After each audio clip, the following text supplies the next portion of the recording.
کرام، باہر سے آئے ہوئے مہمانوں اور میرے ہم وطن ساتھیوں، السلام علیکم ورحمۃ اللہ وبرکاتہ۔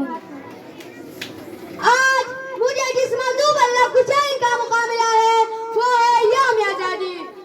خدا کرے کہ میرے عرض پاک پہ اترے، خدا کرے کہ میرے عرض پاک پہ اترے وہ فصل گل جسے اندیشہ زوال نہ ہو۔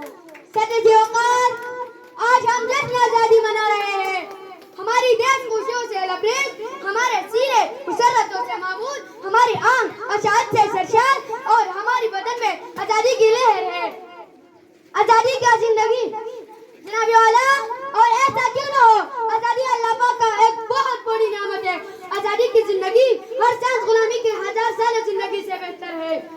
تم ہو ایک زندہ ایجاد کے رات کے چراغ، تم ہو ایک زندہ ایجاد کے رات کے چراغ، تم کو شام کے سورج ہو کے ڈر جاؤ گے۔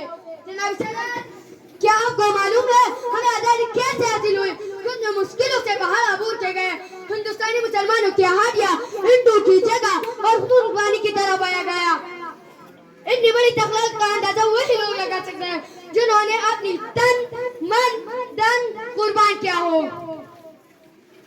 اس وقت کے اصول کے لیے وقت سے مسلمانوں نے جنگ شہادت نوش کیا۔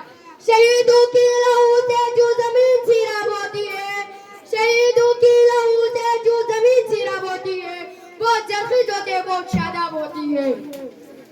جناب سیدات، میں آپ سے یہ کہنا چاہوں گا، ہمیں اس وقت اس کا قرض اترنا ہے۔ ہم میں سے ہر شخص کو پاکستان کی طرف سے کی کوشش کر لے۔ میں اپنے تقریر کا اختتام اس شعر سے کرنا چاہوں گا۔